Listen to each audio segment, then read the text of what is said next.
ತಂದೆಯ ಮಾತನ್ನು ಪಾಲಿಸಲು ಮುಂದಾದ ಶ್ರೀರಾಮ ವನವಾಸಕ್ಕೆ ತೆರಳಿದ. ಸೀತಾಮಾತೆಯು ಪತಿಯನ್ನು ಅನುಸರಿಸಿದಳು.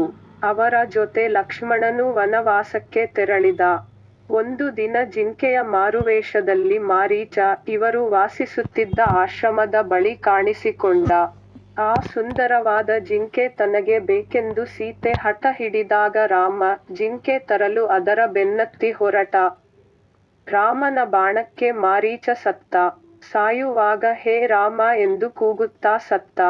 ದೂರದಲ್ಲಿ ಕೇಳಿ ಬಂದ ಈ ಧ್ವನಿ ಕೇಳಿ ರಾಮನಿಗೆ ಏನೋ ಅಪಾಯ ಬಂದಿದೆ ಎಂದು ಸೀತೆ ಭಾವಿಸಿ ರಾಮನ ರಕ್ಷಣೆಗೆ ಲಕ್ಷ್ಮಣನನ್ನು ಕಳುಹಿಸಿದಳು.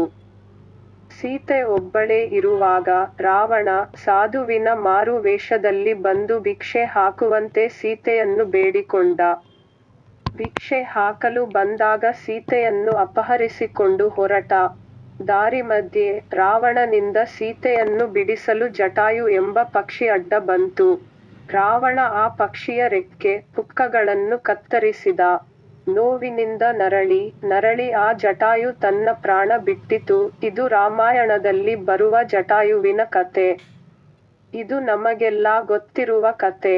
ಈ ಜಟಾಯು ವಂಶಕ್ಕೆ ಸೇರಿದ ಪಕ್ಷಿಯೊಂದು ಕಲಿಯುಗದಲ್ಲಿ ಇದೇ ಮೊದಲ ಬಾರಿಗೆ ಜೀವಂತವಾಗಿ ಪತ್ತೆಯಾಗಿದೆ.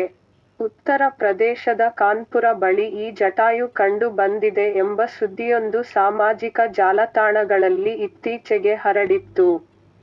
ಆದರಿದು ರಾಮಾಯಣದಲ್ಲಿ ಬರುವ ಜಟಾಯು ಅಲ್ಲ, ಇದೊಂದು ರಣಹದ್ದು ಎಂಬುದನ್ನು ಪಕ್ಷಿತಜ್ಞರು ದೃಢಪಡಿಸಿದರು. ಹಾಗಿದ್ದರೆ ಈ ಪಕ್ಷಿ ಯಾವುದು, ಇದರ ವಾಸಸ್ಥಾನ ಎಲ್ಲಿ ಎಂಬುದನ್ನು ನೋಡೋಣ ಬನ್ನಿ.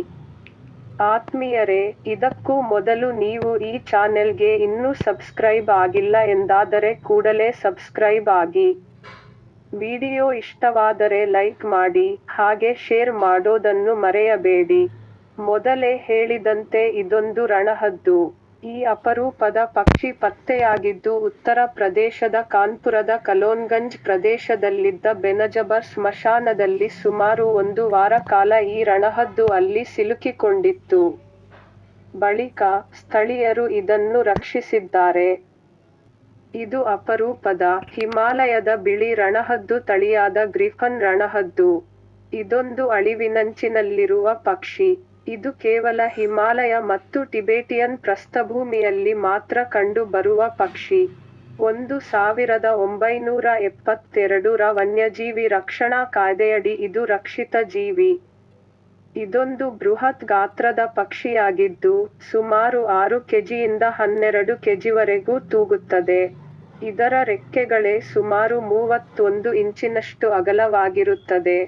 ಚಳಿಗಾಲದಲ್ಲಿ ಇವು ಹಿಮಾಲಯ ಮತ್ತು ಅದರ ಪಕ್ಕದ ಪ್ರದೇಶಗಳಲ್ಲಿ ವಿಶೇಷವಾಗಿ ಕಂಡು ಬರುತ್ತವೆ. ಹಿಮಾಲಯ ತಪ್ಪಲಿನ ಧೌಲಾಧರ್ ಪರ್ವತ ಶ್ರೇಣಿಗಳು, ಹಿಮಾಚಲ ಪ್ರದೇಶದ ಸ್ಪಿಟಿ ಕಣಿವೆ, ಜಮ್ಮುವಿನ ಉಧಂಪುರ ಮತ್ತು ಕಿಶ್ತ್ವಾರ್ ಜಿಲ್ಲೆಗಳು, ಚೋಪ್ಟಾ, ಉತ್ತರಾಖಂಡದ ಕೇದಾರನಾಥ ವನ್ಯಜೀವಿ ಅಭಯಾರಣ್ಯ, ಡಾರ್ಜಿಲಿಂಗ್, ಅಸ್ಸಾಂಗಳಲ್ಲಿಯೂ ಇವು ಕಾಣಸಿಗುತ್ತವೆ. ದೊಡ್ಡ ರೆಕ್ಕೆ, ದೊಡ್ಡ ದೇಹದ ಗಾತ್ರ ಇದರ ವಿಶೇಷ. ಹೀಗಾಗಿ ಇವು ನೋಡಲು ಭಯಾನಕವಾಗಿ ಕಾಣುತ್ತವೆ. ಹಿಮಾಲಯದ ಅತಿದೊಡ್ಡ ಪಕ್ಷಿ ಪ್ರಭೇದಗಳಲ್ಲಿ ಗ್ರಿಫನ್ ರಣಹದ್ದು ಕೂಡ ಒಂದು. ಇವು 40 ರಿಂದ 45 ವರ್ಷಗಳ ಕಾಲ ಬದುಕಬಲ್ಲವು. ವಯಸ್ಕ ಹದ್ದುಗಳು ಬೇರೆ ಕಡೆ ವಲಸೆ ಹೋಗುತ್ತವೆ. ಉಳಿದವು ಈ ವಲಯದಲ್ಲಿಯೇ ಎತ್ತರ ಪ್ರದೇಶದಲ್ಲಿ ಹಾರಾಟ ನಡೆಸುತ್ತವೆ. ಬಲವಾದ ದೊಡ್ಡ ರೆಕ್ಕೆಗಳೇ ಇವುಗಳ ತಾಕತ್ತು.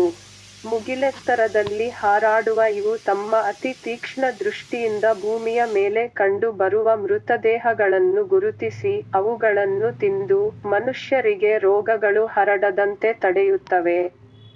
ಹೀಗಾಗಿ ಪರಿಸರ ವ್ಯವಸ್ಥೆಯ ಎಂಜಿನಿಯರ್ಗಳು ಎಂಬ ಉಪನಾಮ ಕೂಡ ಈ ಹದ್ದುಗಳಿಗೆ ಇದೆ. 4000 ದಿಂದ 6000 ಅಡಿಗಳಷ್ಟು ಎತ್ತರದ ಬಂಡೆಗಳ ಮೇಲೆ ಯಾರಿಗೂ ಪ್ರವೇಶಿಸಲು ಸಾಧ್ಯವಾಗದ ಗೋಡೆಯ ಅಂಚುಗಳ ಮೇಲೆ ಇವು ಗೂಡುಗಳನ್ನು ಕಟ್ಟುತ್ತವೆ. 14,000 ಅಡಿಗಳಷ್ಟು ಎತ್ತರದ ಬಂಡೆಗಳ ಮೇಲೆ ಗೂಡು ಕಟ್ಟಿದ ಉದಾಹರಣೆ ಕೂಡ ಇದೆ ಎನ್ನುತ್ತಾರೆ ಪಕ್ಷಿ ತಜ್ಞರು. ಹಾಗಂತ ಈ ರಣಹದ್ದು ಪತ್ತೆಯಾಗಿದ್ದು ಇದೇ ಮೊದಲೇನಲ್ಲ. ಈ ಹಿಂದೆ ಕಾಶ್ಮೀರದ ದಾಲ್ ಸರೋವರದ ದಡದಲ್ಲಿ ಇದೇ ಜಾತಿಗೆ ಸೇರಿದ ರಣಹದ್ದನ್ನು ರಕ್ಷಿಸಲಾಗಿತ್ತು.